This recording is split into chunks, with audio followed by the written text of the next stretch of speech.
Hi, and welcome along to the next of these Integral Health podcasts with me, Ben Calder. Thank you very much for joining me and listening in today. And I'm really delighted today to have my social media friend, Rich Morley, join me today to talk about his health history, to talk about his practices within Tai Chi and Qigong, and to talk about breathing and just the value of breathing for your health, and how learning to breathe correctly and working with your breath is such a valuable part of being well, looking after yourself, and it's got nothing to do whatsoever with man buns. So, Rich Morley, great to see you. Thanks for joining me today. Hi, Ben. Thanks for having me here. It's nice Yeah. to actually see you in person and chat in person. It is indeed, and it's been really valuable to me. I'm not even sure how long we've been friends on social media now, but it's been I'd say it's been a couple of years maybe. But one of the things I've really valued over the last year is just the comedy gold that comes through your Facebook feed on a regular basis. It puts a smile on my face, makes me think, and I really appreciate that. So for those of you that have not come into contact with Rich before, in the description for this, we'll have websites, we'll have social media pages and so on. Go and follow Rich, because if nothing else, he's going to put a smile on your face, and you can learn some really useful stuff within that as well. Sweet. Everyone should. Everybody should. More laughter in your lives. So I think what's really useful is if we begin with just a little bit of history, Rich, about why did you come into doing Tai Chi and Qigong, and why has mindful movement and breathing become such an important message that you're sharing with people? Well, it's a bit sad to start with, but when I was 16, going into 17, I started to feel ill. I started to feel I had less energy than I had, which was a bit odd when you're that age. And I started to be generally unwell, and I couldn't work it out, nor could the doctors. So I spent some years getting worse, going back to the doctors repeatedly, being tested for various things, and I never actually gotten any answers, really. So it wasn't so cool. So it took them 6 years to diagnose me. Then I was only diagnosed by accident. And then I was told really we couldn't do very much for me. Especially at that time, people didn't know too much about fibromyalgia. Since then, it's become very big. I'm starting to realize a lot of people have it. Which is mainly women get it, and it's mainly people in middle age. But unfortunately, people in their teens can get it, and if you get it then, it's much worse. The effects, because there are multiple effects, probably 11 or 12 really bad ones with it, hit you harder. So, I had to go to university a little later than all my friends by a couple of years. When I got there, my health was gradually getting worse. I had to drop out for a year, do my exams a year later, because I was at film school and I had to finish everything up. But sadly, I had to have a scribe to do my writing for me. The hands were so stiff. So by that point, I was in agony all the time, because fibromyalgia affects the muscles, ligaments, and tendons around all your joints. That was moving around. So the pain moves around. You can't get used to it. Your body stiffens up. You can't move. You don't get any deep restorative sleep. My legs would give way under me. I had terrible headaches. It was all really pretty crap. I'd go up and down, but mainly I was ill and just getting worse. Then I was working, got medically retired from a job because I was so ill at the time. And then I spent a few years on sickness benefits because I couldn't do anything else, really. So I tried multiple things. I tried aerobics, aerobics. I tried swimming, and that almost killed me. Tried hypnosis, tried acupuncture. Nothing worked. So none of the Western medical interventions could help me. And so I just about given up. And then my friend Maxine suggested I try Tai Chi.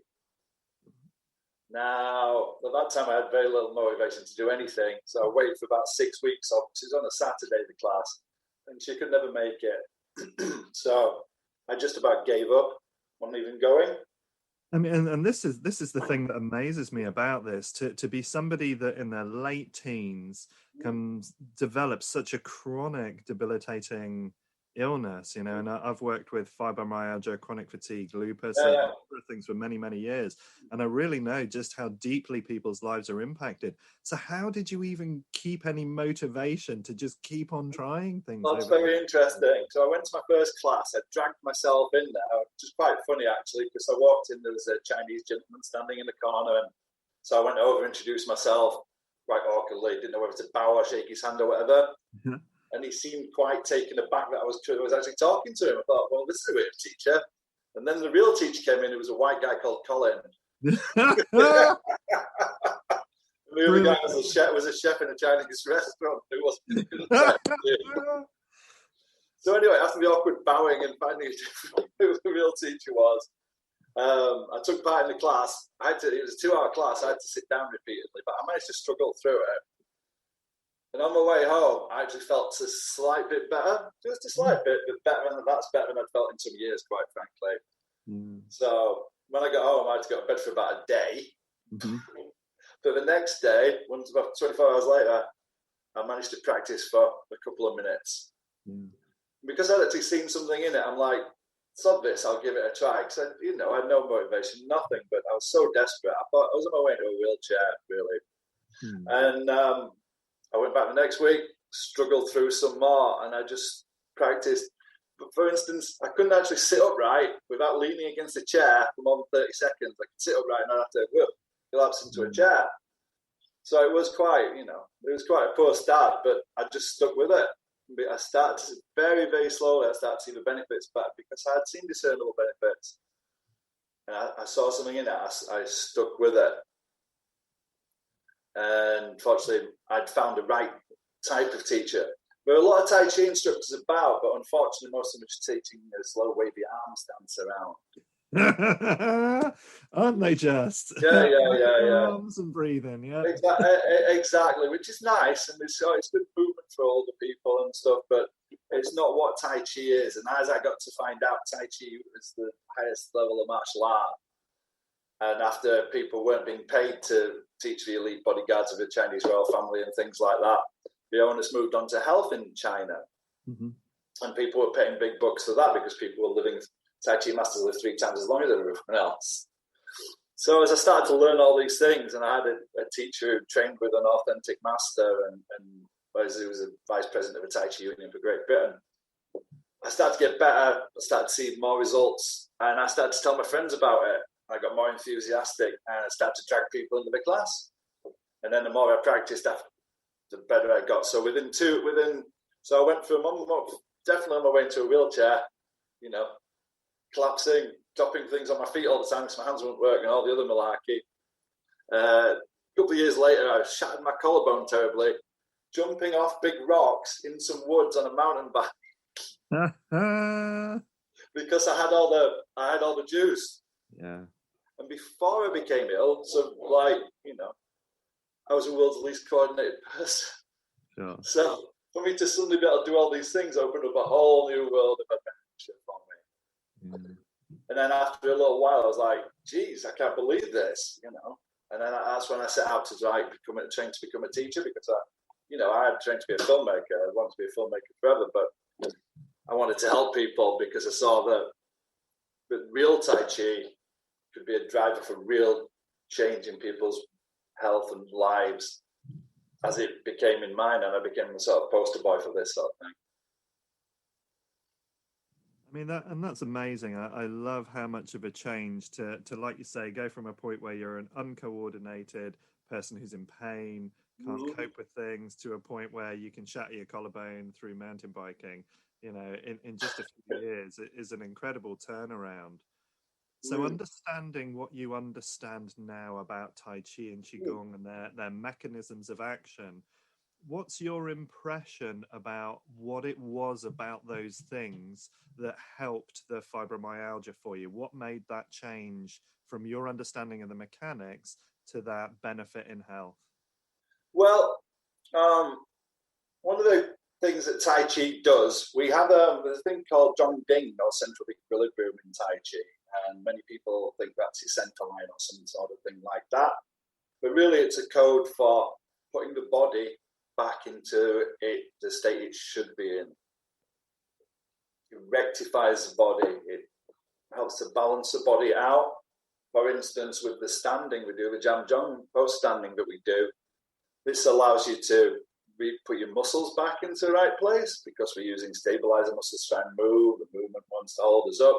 We're constantly fighting gravity. So it releases all the hidden problems inside of the body, all the holding tensions of body, armoring from emotions, from injury and stuff. So it's putting us back into our natural state, but it's also giving us the allowing us to, if we talk about Qi, which some people feel is a little woo-woo, we learn, you know, as we grow up, we start to lose all the stuff, the prenatal Qi that we get from our parents and from the universe, and we, you know, have to use breathing and eating and stuff. But as you get older, that all starts to wane. So we've got what you find in the sets of practices of authentic Tai Chi and Qigong, the ability to put your body back into its natural state, but then to recharge that body so we have more energy. We don't deplete our energy levels like other people. Plus, you move with such grace and finesse and control that you use less energy to do everything. So I think it's, you know, what we find with Tai Chi is you've got the health practices and the energetic understanding practices of the Taoists married with the finest of the martial arts. So you've got things that can, as you start to see, the practices, which have mainly been hidden from most people for a very, very long time, are the things that can give you the great super health, give you the internal understanding of yourself, give you the balance in life of mind and body. And that's a great thing about it all, is it balances you out as well. And in all aspects, I feel Tai Chi is a martial art of balance, of course.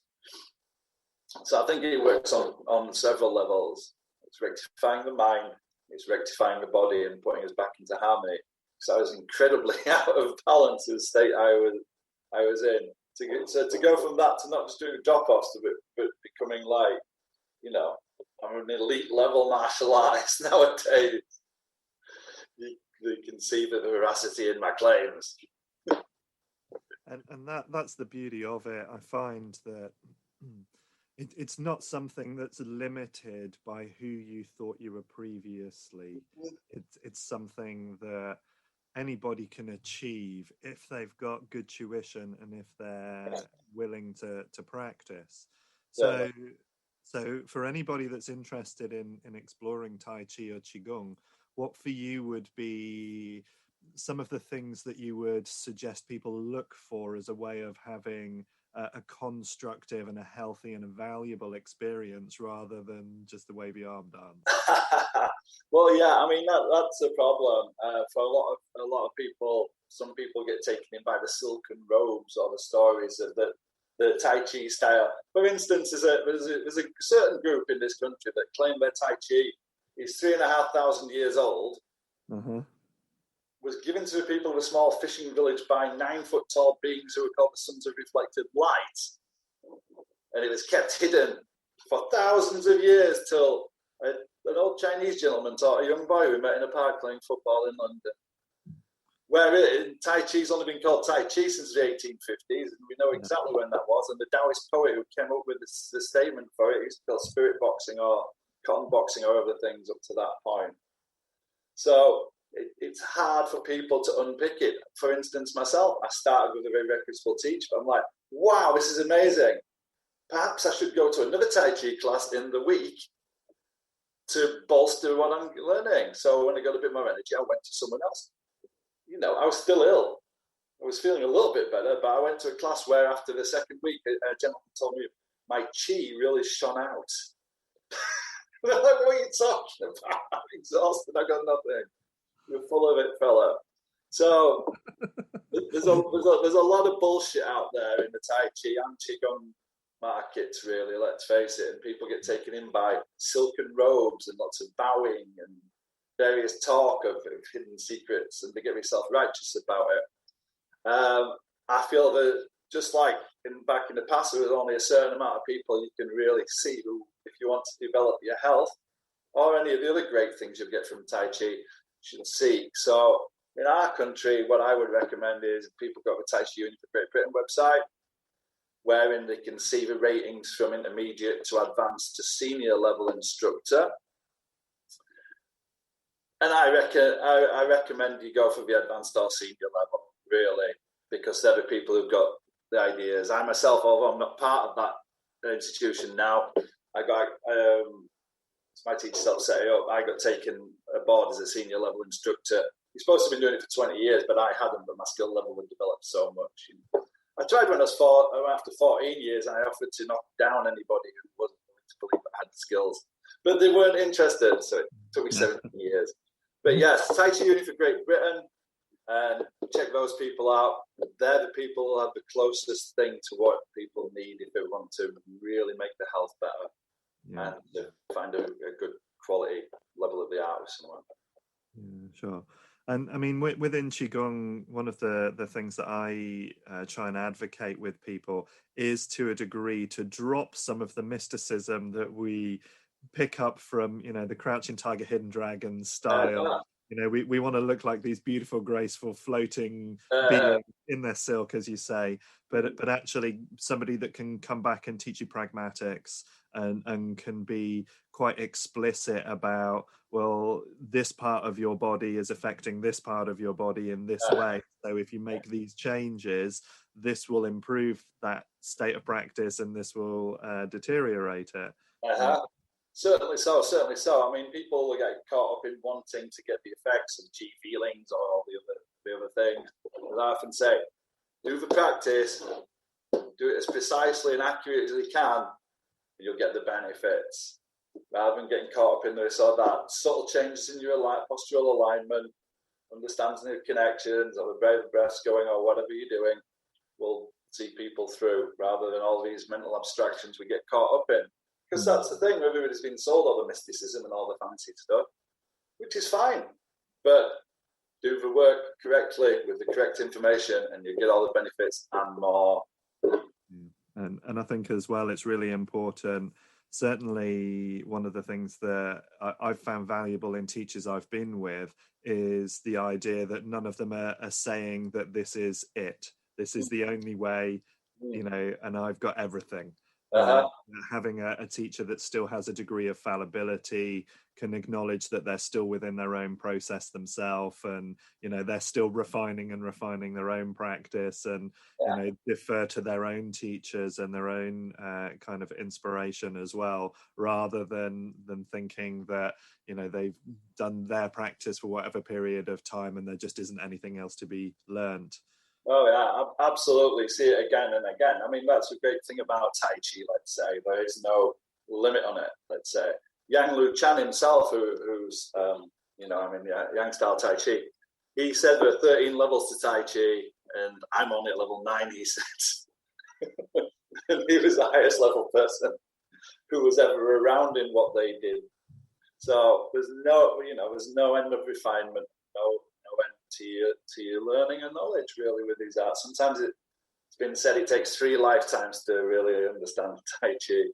So that's great. I mean, I'm at an incredibly high level for most people, but then the higher level people are so far ahead of me, it's unbelievable. But then again, the stuff I can do looks unbelievable to most people, doesn't it? And make people stick to me and make them fly with one finger and all the other stuff I can do. And I think for a lot of people as well, there's a little bit of confusion about the difference between Tai Chi and Qigong. So how would you define that from your perspective? That's interesting. I think Qigong, because there's different types of Qigong. Some are medical Qigong, some are for general health, some are for longevity, etc. And there are thousands of different systems in there. I think that to a certain level, you get the same thing from Tai Chi and Qigong. Got certain specific training practices and modalities and breathing practices which will give you robust health. One difference is in Qigong, you couldn't defend yourself if you wanted to, but you feel robust and well. Tai Chi, you certainly could. There's another saying in Tai Chi which is train for the power and the health comes with it as well, which is another way of looking at it. So I think they work perfectly well together. I oftentimes teach Qigong to people who want to learn Tai Chi because I feel that they'll start to get the movement principles in. We're starting to build the health a little quicker than it will with the Tai Chi practice. But then Tai Chi can take over and give you the rest of it. So they're mutually complementary, but different in subtle ways. Okay, cool.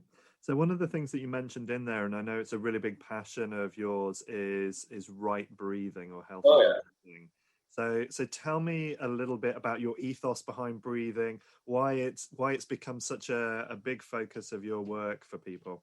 Okay, well, it's a major component of all the arts that I practice. And when I first started, apart from having to rectify my structure because I was hunchback and being incredibly ill and all the other malarkey, I was a mouth breather. Years of ill health because I would constantly have colds, flus, and all the other stuff, as well as the fibromyalgia. And I hadn't noticed.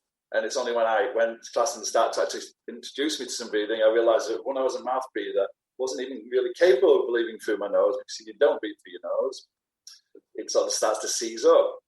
But then I started to realize all the incredibly bad things that can happen to you simply through mouth breathing. So I learned just basic diaphragmatic breathing to start with, but since then, I've learned 3 chambers breathing and Taoist reverse breathing, Yang-style reverse breathing, and whole body breath, and a morass of other types of breathing, which are all really super beneficial.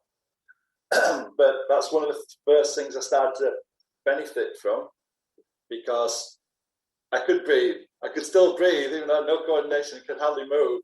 So that's something I could focus on.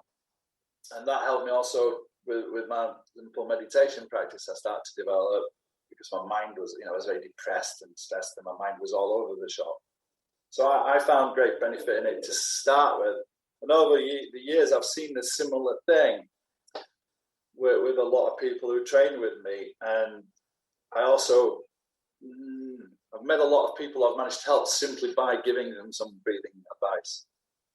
And I came to realize that I've got something for everyone. I can help people in many, many, many ways, many, many issues. But breathing is the swiftest and fastest way to help them, because I can teach someone something in 2 minutes or 5 minutes or an hour that they're getting benefit, they can feel the benefit and notice straight away. So I've become big on that, because it's something that can make a big difference in people's lives in real time, rather than going, yes, do this for 3 months, you're going to start to feel a lot better. Do it for 2 years, yeah. Right there and then, from from breathing to help with your stress and anxiety levels. So you can use breathing to, stop because if you're stressed and anxious, you're releasing more cortisol and more adrenaline and things. It's all coursing around your system. So the right breathing practice can lower the stimulus onto your sympathetic nervous system, and it can shut down can suppress the creation of these stress hormones in your system, which are particular, they're totally natural, and we need them for particular things. And that's what people don't understand as well, but we don't need too much of them. We need to do that stuff at the right time. So you can use breathing to calm all that down, slow it down, and change that around to drop stress levels in real time, which I've actually had a client monitoring recently, which is really good, because she had the ability to measure what was going on. And she showed with graphs how in only a few minutes she'd gone from quite a high, let's say it was 56 stress level, down to 8 in 2 minutes, let's say, from doing that. Wow. Similarly, you can use breathing to ramp your energy levels up if you start to feel fatigued, rather than reaching for some donuts and some chocolate or whatever it is, like most people will do. Use some simple breathing practices. That'll change things around. It'll stimulate you. It'll get a bit more cortisol, more dopamine, and ramp you up. So you can find these great benefits very, very quickly. And plus, because breathing is so powerful, most people don't realize how their breathing is affecting them negatively as well. In that, a lot of people who are stressed and anxious are chest breathers. And when you breathe up into your chest, and your chest muscles tense, and your neck muscles tense, use all the necessary muscles to breathe, your breathing's 1, shallow, and 2, fast, and 3, your rate of breathing sends messages, the rate of movement of your diaphragm sends messages to your brain to tell it if you're in a relaxed situation or a stress situation, or put you into fight or flight mode. So these people who are anxious and stressed, they're in a self-perpetuating mechanism, unfortunately, because of their breathing, all the messages and all of the stuff. So again, simple ways, if they understand, and you can show them some breathing patterns and how to breathe correctly, because 80% of people aren't breathing well enough, not taking enough oxygen in, not getting enough waste toxins out. So it's a powerful thing, and I can do it in real time. So that's why I've done a lot more of it. Yeah, beautiful. More people, yeah. Beautiful. So you mentioned there were three things that I picked up on in there, which were mouth breathing, shallow breathing, and rapid breathing. Yeah. Are those for you the most common errors that people are making within their breathing? And are there others, or are there other patterns that you see that are also problematic within within kind of people's typical breathing? I think the typical breathing problems are the mouth breathing, definitely, because it raises your blood pressure, as does the rapid breathing. So stress states.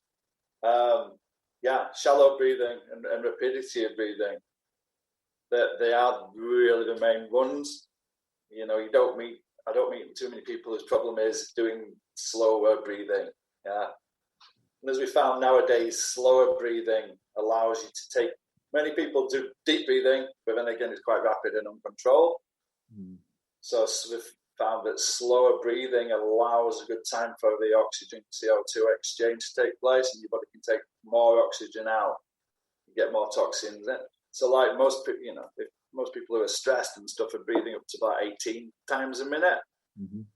Many other people are breathing roughly around, let's say, 12 times a minute.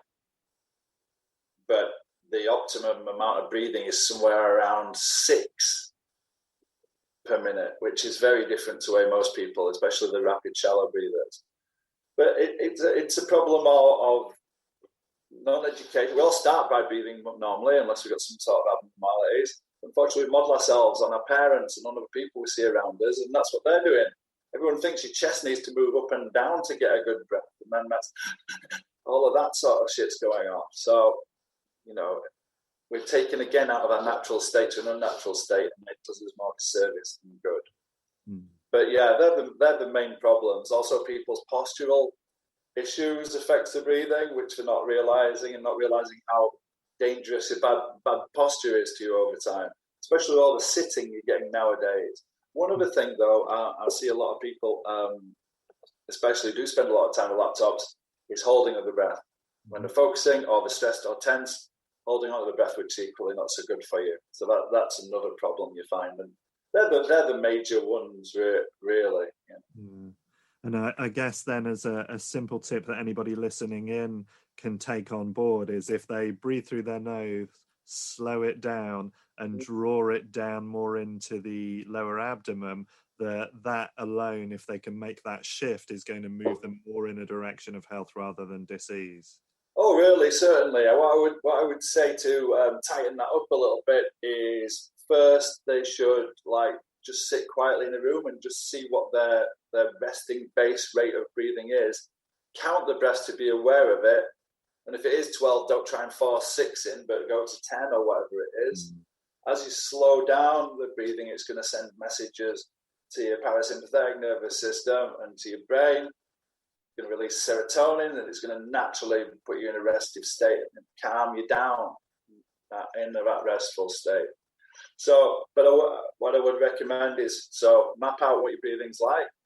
See if you're a mouth breather. Try and change it to the nose over time. But also just relax that chest. Relax your face muscles. Try and relax your neck and shoulder muscles. And to deepen the breathing down into the belly, again, simply with a deep diaphragmatic breathing that no one does. Simply get used to just pushing your belly out a little on the in-breath and pulling it a little bit on the out-breath. And that'll help to get the diaphragm working more, and you'll get a better exchange. You'll get much more benefits really, really quickly and simply. I can teach you much more about that stuff, but it's straight in.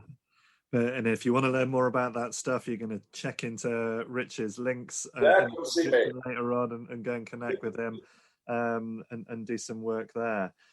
And you know, with people who are not necessarily local to you physically, are you able to do guided sessions with them online as well? Yes. Generally with the breathing stuff, which is, as I say, as involved as the Tai Chi or Qigong. Generally, I do one-off sessions for people. So I start an hour. I teach them how to breathe in a much better manner. And generally, depending what they've come to me for, if it's for stress, to deal with stress, or to deal with energy levels, then one session should suffice. And I can teach them some really good techniques which will help to do that. So I generally give them a few techniques and teach them how to breathe in that time. With people with COPD or asthma, generally it's a couple of sessions to improve lung capacity, to teach them how to power the breath. With COPD, I'm going to teach them how to get the stuck air out of the lungs and stuff like that. And I've been doing a bit of work with people who are recovering from coronavirus as well. So teaching them how to breathe properly and to lift their energy levels up. That probably takes us a few sessions as well. But yeah, it doesn't take too long, and we can do it over Zoom, which is easy. Yeah. And it's interesting as well that people who are struggling a little bit to recover from coronavirus, we kind of forget in some levels, I think, because of the media horror show, but we forget that it's a respiratory condition. Yeah. So changing how we breathe and improving how we breathe surely is only going to facilitate a better outcome and greater health if we do get infected, and it has an effect on preventing us from being infected in the first place. Would you agree with that? Certainly, I really would. And it's another thing that people are not knowing about the breath is that deep, more powerful breathing actually helps to stimulate your immune system, to pump lymph around the body and to get to your heart. So it's building your immune system. So if you haven't had it, breathe more deeply. It'll help your immune system.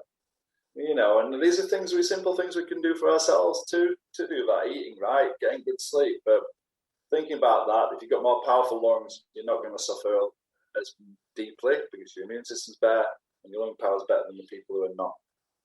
Who are all the shallow breathing, staggering around anxious people. Yeah, and there's definitely more than a few of those happening out there at the moment. Certainly so. So yeah, they're just getting on board with a bit of that, and it just becomes natural. I found it very, very hard to start with because I can breathe through my nose, mouth breather, and all that. Incredibly shallow, rapid breather, stressed, anxious, depressed person. But working with it, it becomes natural very quickly because it is natural. It's anamnesis. It's not amnesia. It's forgetting amnesia. It's remembering how we used to be and getting that in because the body knows.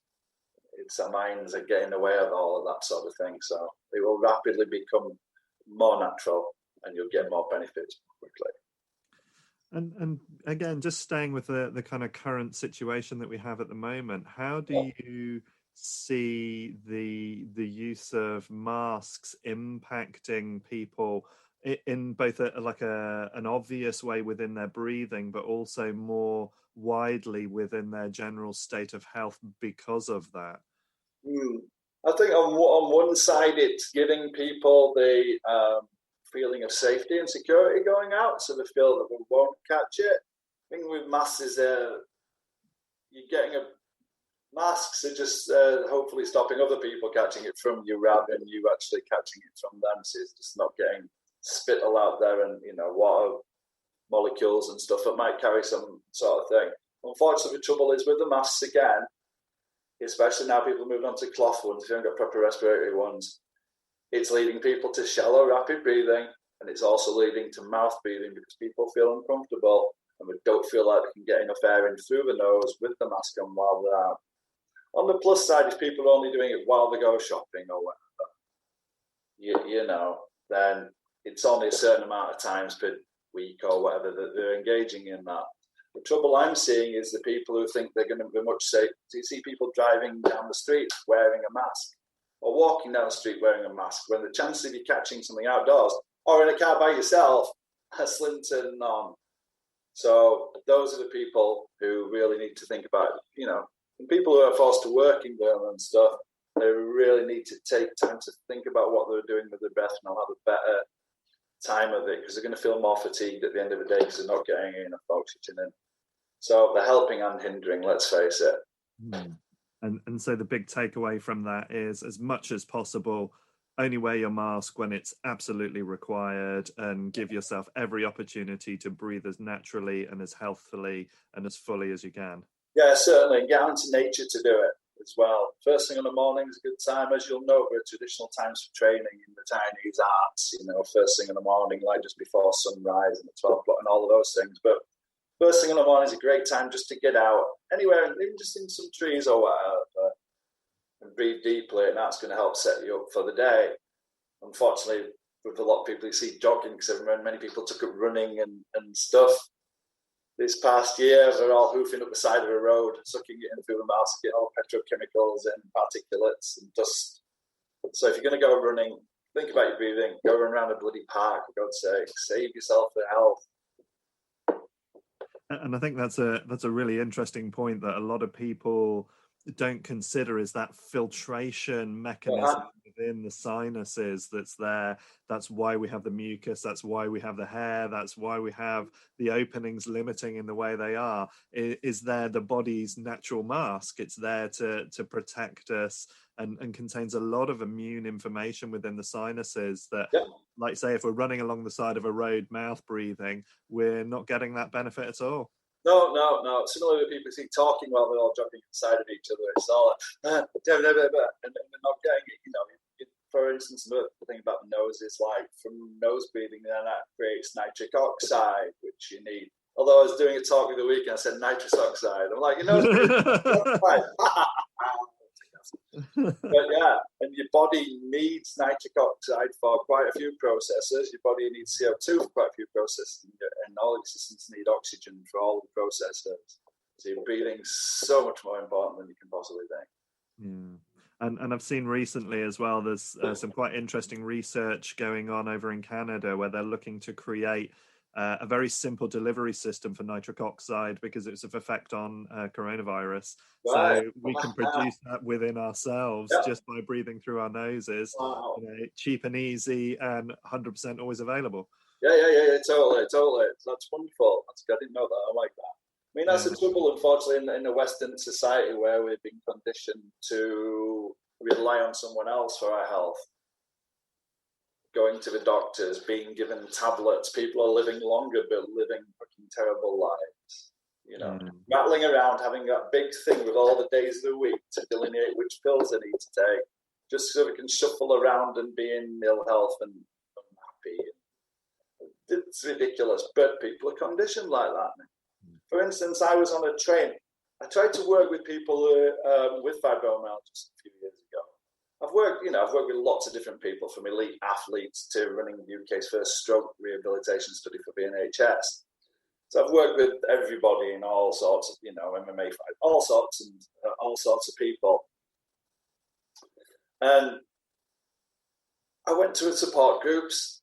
I said, look, I've had fibromyalgia. I've managed this. Look what I can do. I'm willing to share this with you. Even if you get 10% more energy, 10% more health, 10% less stiffness, 10% less pain, how much better is your life going to be?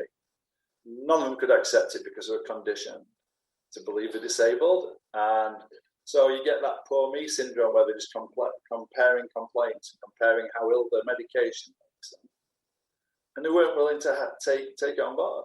And you just see it everywhere. So then after I gave up on that idea, I was on a train coming back from Cotswolds in New Year. And we met a woman who sat at the table with us who had fibromyalgia, who started telling us how positive she was about fixing herself. And my girlfriend said, Shannon said, well, talk to Rich. He fixed himself. He helps people. Get some advice from him. Now, the woman who told us she was so positive about all of this sort of thing, give me about 10 seconds worth of conversation. It was more interesting talking to my girlfriend, who knows a lot about plant medicines, herbs, and various things like that, and natural health. She was more interested in talking to her about what she could recommend for her to take. So we're still undertaking something rather than doing something. So it's a sad turn of affairs. So a little bit more personal efficacy in people's lives would mean a great difference to them, but they don't.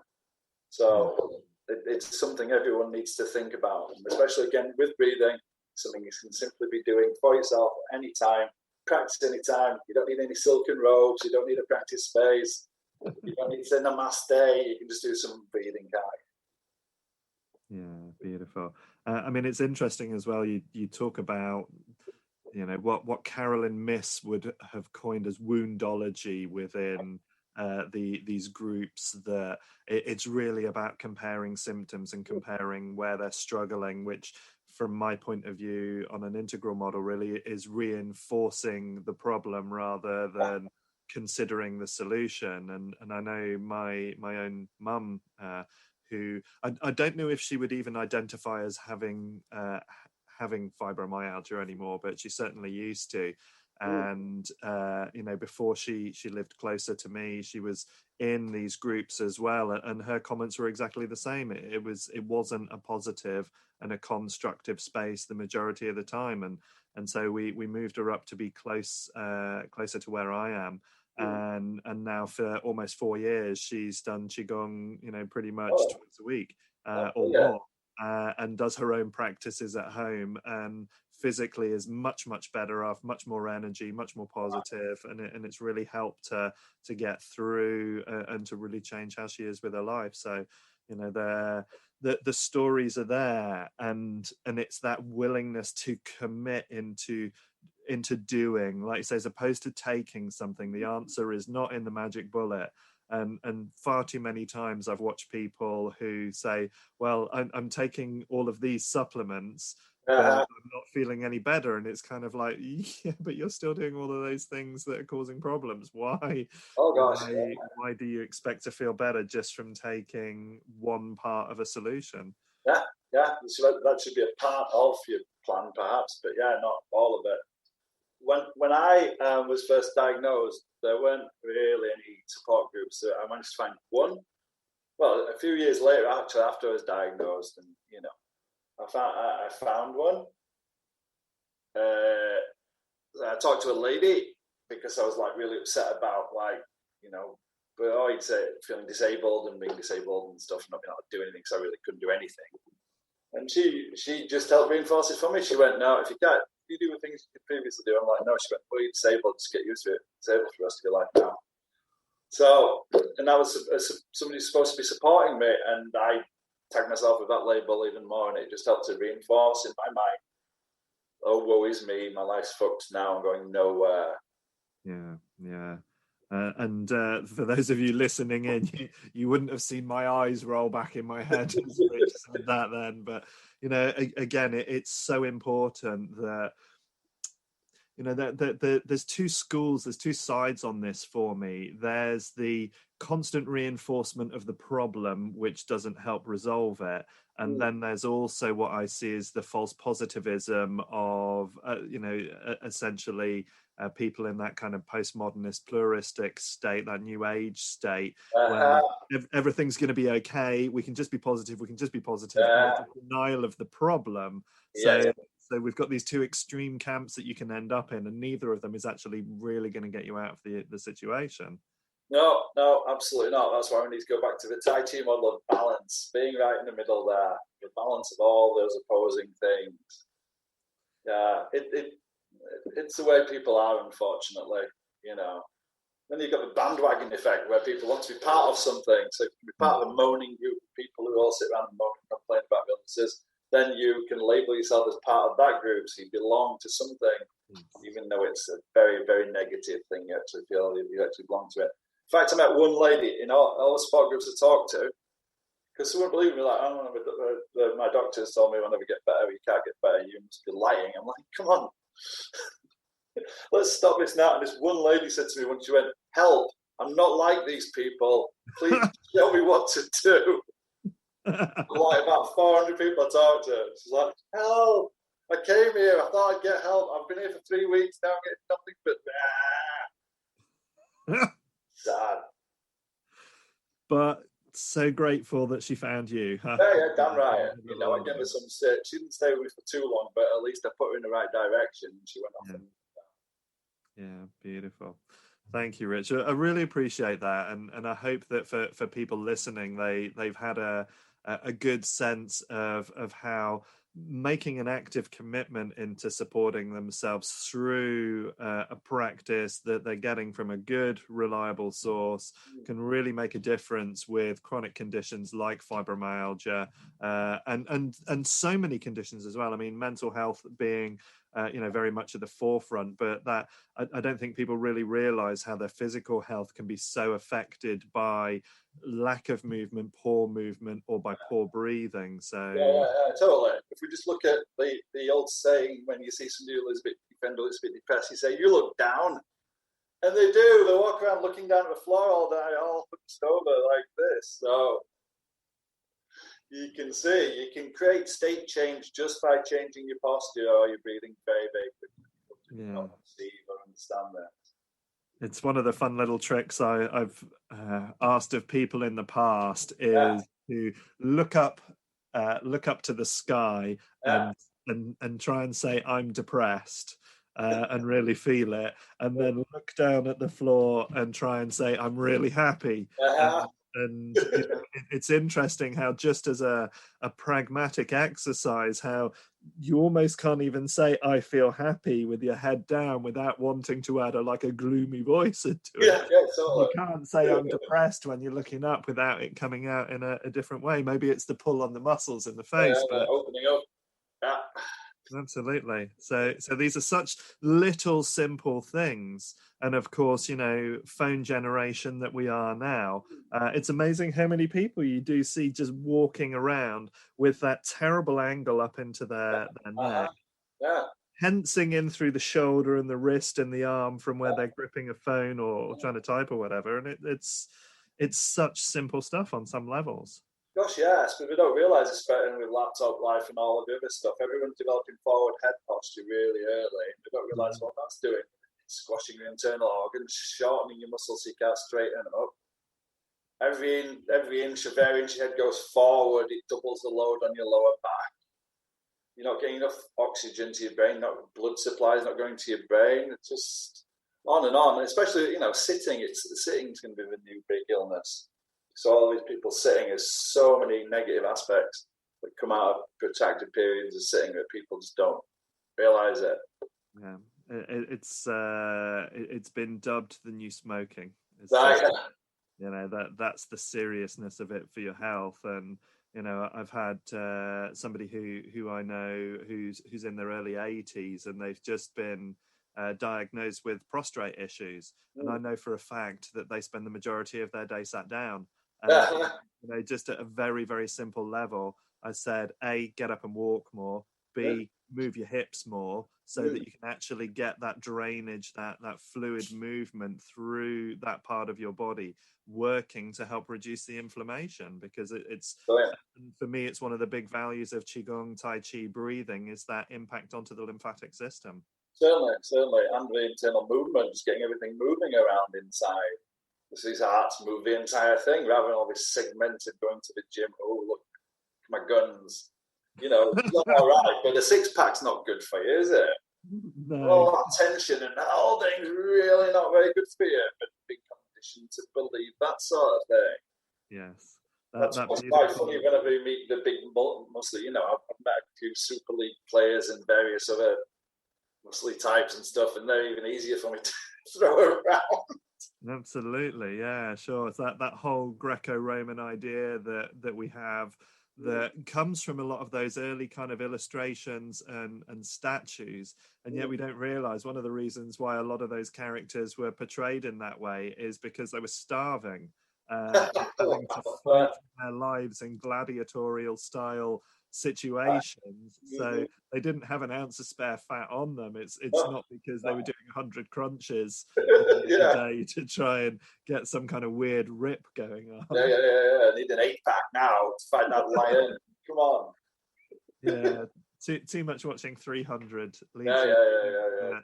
I know we all suffer from it as a social condition, this idea that society approves of or disapproves of certain images more, and so we buy into it to a degree, but what we're not really taught is that sense of, well, how do you actually feel inside with that? How is your experience around you? enhanced or not by that sense of how the body is. Yeah, totally. People just don't perceive it. They're just like totally out of there. And of course, you can't see someone's six pack if they're wearing a shirt. I have a coat on. I've got a six pack. Oh, here, look. Oh, thanks. Now I see how muscly you are. I saw you're a normal person, but now, washboard arms. Funny enough, I don't have any of that. But if you punch me in the stomach, it's going to hurt your hand very much because kicks and punches just bounce off me. I've got iron robe. Even better. Beautiful. An opportunity for another discussion there at some point on how we create our own iron robes. But in the meantime, Rich, thank you so much for your time today. It's been really great having you on the Integral Health podcast here. If people want to get in touch with you, what's the best way for that to do that? Well, thanks for having me on. It's been fun. I'm just rebuilding my website. So this week, I don't know when this goes out, but for the next couple of weeks, hit me up on Facebook, Rich Morley. Find me on LinkedIn and Rich Morley. And you'll find some of my stuff there. There's plenty of tips on better breathing and posture and about a few other things on there. And some comedy, so you get best of both worlds. Don't forget, you learn better after laughing.